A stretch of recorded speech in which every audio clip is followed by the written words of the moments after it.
Psalms chapter 107 verses 28 and 29. Psalms chapter 107 verses 28 and 29.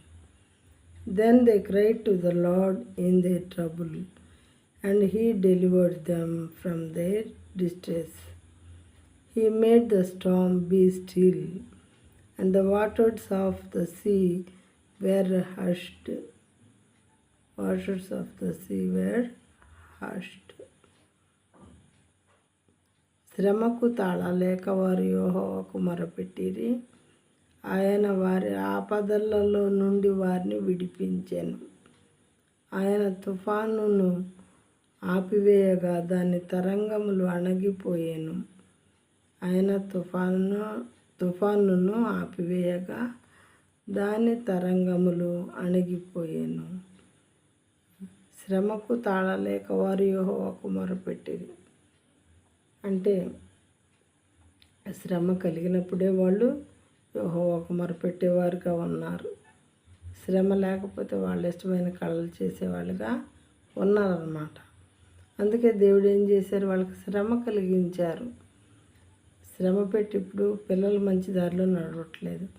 తల్లిదండ్రులైన వారు ఏం చేస్తూ ఉంటారు, ఆ పిల్లలకి నయాన భయాన బుద్ధి చెప్పాలి అని చెప్పి రకరకాల పనులు మనం చేస్తూ ఉంటాం. వింటే వాళ్ళు బాగుపడతారు, వినలేదనుకోండి చెడిపోతారు. చెడిపోయి పూర్తిగా నాశనం అయిపోయాక వాళ్ళకి తెలుస్తుంది ఏంటి సంగతి అనేది.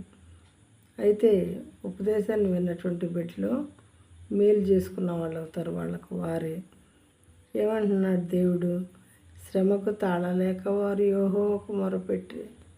అంటే వీళ్ళకి శ్రమ అవసరమైంది.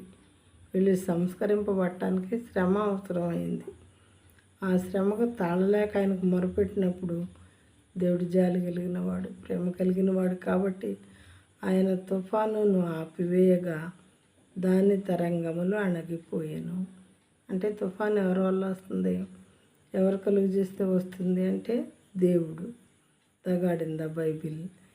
మరి ఆయన ఆపివేసినప్పుడు దాని తరంగములన్నీ కూడా అణిగిపోయాయి.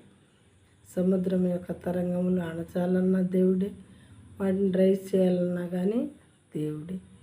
ఈ సృష్టిలోని యావత్తు కూడా దేవుని మాటే వింటుంది. ఆయన ఏది చేయమంటే అది చేస్తుంది. కాబట్టి మానవులమైన మనం ఈ గొప్ప విషయాన్ని తెలుసుకొని, అమ్మో దేవుడు అనేవాడు ఉన్నాడు, ఆయనకు భయపడాలి మనం. ఆయన నేనే దేవుడు అని చెప్తున్నారు. మరి ఇంతవరకు ఈ మాట నాకు చెప్పిన వాళ్ళు ఎవరో కనిపించలేదు. వాళ్ళకు వాళ్ళుగా చెప్పిన వాళ్ళు కాబట్టి ఈ సో గ్రేట్ కాబట్టి మరి నిజదేవుని నేను తెలుసుకున్నాను అని చెప్పి అంగీకరించాలన్నా మన ఇష్టమే. లేదా ఆయన నిజదేవుడు కాదు అని త్రోసివేయాలన్నా కానీ దాని పర్యవసానము మనమే అనుభవిస్తాం. మన ఇష్టమే. God gave us freedom to choose.